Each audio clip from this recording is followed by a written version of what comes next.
اللهم صل وسلم وبارك على سيدنا محمد وعلى آله وصحبه وسلم. النهاردة الجمعة، نبدأ يومنا كده بقراءة سورة الكهف. يوم الجمعة لازم نصحى من الصبح كده، أول حاجة نعملها نقرأ سورة الكهف، لأن كده اليوم هياخدنا ممكن ننسى نقراها. وطبعا سورة الكهف نور ما بين الجمعتين، فلازم كده نقرأها في أول اليوم خالص، عشان ما ننساش نقراها. كده أنا متعودة كل يوم جمعة أقراها أول ما أقوم. بعد كده بقى، بعد ما قرأتها دخلت على المطبخ، كده عندي كيس من الشعرية، حطيت عليه بقى في الحلة كده شوية زيت، وابدأ ان انا احمرهم. عايزاهم ياخدوا اللون الاصفر الجميل. ببدأ احمرهم بقى بشوية زيت كده، ومعاهم كده لحد ما يصفروا. وبعد كده ما خلاص، فكرة فطار سريع برضو وتغيير، في نفس الوقت حاجة مسكرة كده.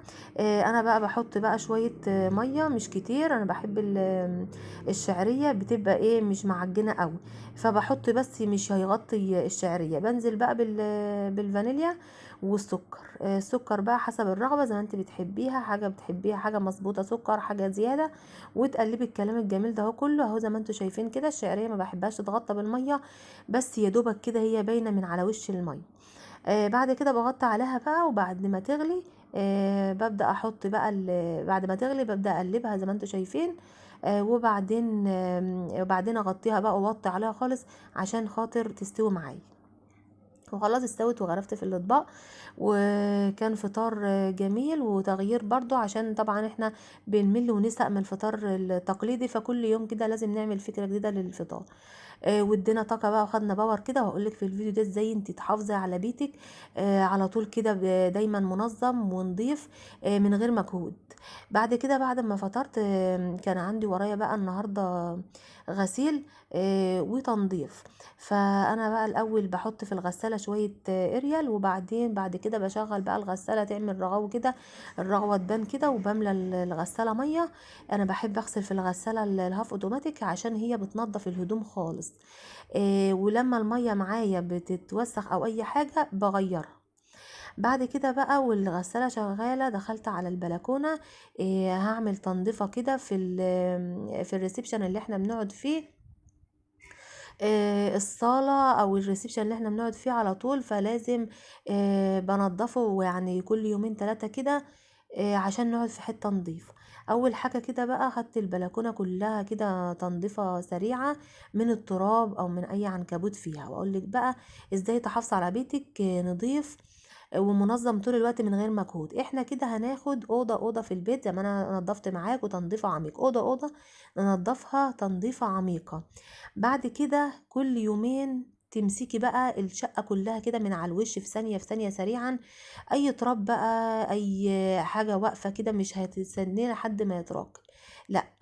احنا بقى كده بتاخدي اوضه اوضه تنظيفه عميقه، وبعدين بعد يومين ثلاثه كده ما بتخلصي الشقه كلها بيبقى التنظيف سهل. فعندك بقى تمسكي بقى اوضتين مثلا او 3 اوض، الشقه كلها في مره كده سريعا سريعا كده. تشيلي كل التراب بسرعه قبل ما التراب يتراكم على الشبابيك. زي ما انتوا هتشوفوا الوقت، انا كنت لسه منظفه الغرفه دي من قيمه اسبوع كده، فما لقيتش لسه عليها رقم تراب اهو. خلاص البرندة خلصتها وبقت زي الفل. طلعت بقى فيها السجادة عشان تتشمس شوية عما بال ما اخلص الأوضة بقى اللي انا هنضفها. بدأت كده اشيل بقى كل المخدات وسريعا كده، زي ما انا قلتلك انا كنت منضفاه تنظيفه عميقه. فبالمقش قبل ما اكنس نضفت بس التراب من على الوش كده، ما لقيتش فيه تراب كتير ولا اي حاجه. بس هو طبعا التراب ده يومي بيجي يومي كده على البلكونات على الشبابيك، فلما انت تشيليه بعد يومين ثلاثه هيبقى سهل عليكي، بدل ما يقعد بقى ويتراكم ويبقى فيه تراب كتير قوي مالي الشبابيك وكده.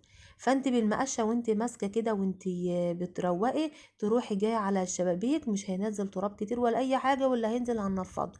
طبعا انا نفضت بقى الركنه.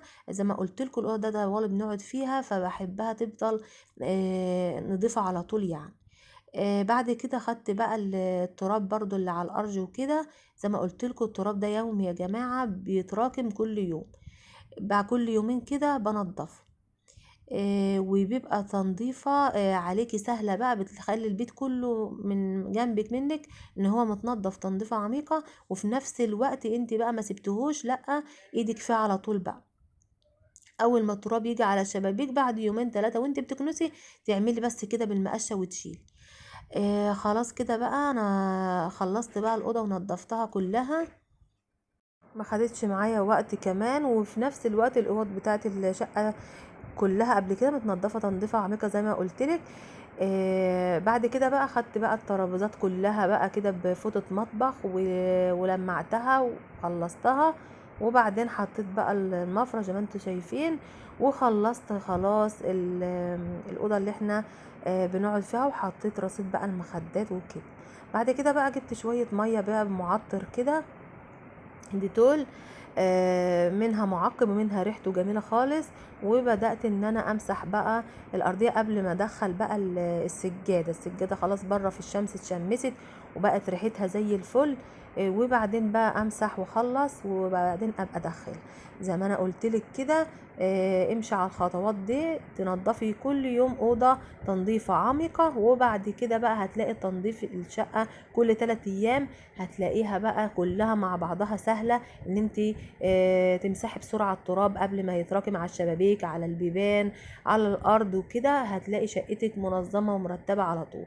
بعد كده قلت بالمرة بقى امسح برضو بنفس الشرشوبة كده البرندة، وبقت زي الفل كده. بعد كده بقى لما الارض نشفت بدأت ان انا بقى انشفها، شغلت عليها المروحة، وبدأت ان انا لما تنشف بقى ادخل السجادة من بره. او زي ما انتوا شايفين كل حاجة بقى بقت زي الفل، وكمان فتحت الشبابيك والدنيا اتهوت خالص وزي الفل اهي. وجبت بقى السجادة بعد ما نفضتها تنفيضة حلوة في البلكونة، جبتها بقى كده وايه وفردتها، وبقت زي الفل. وما خدتش معايا وقت، انت بدال خلصتي كل اللي وراكي وهتنضفي بقى تنظيفة بسرعة كده بسرعة، مش هتاخد اي وقت.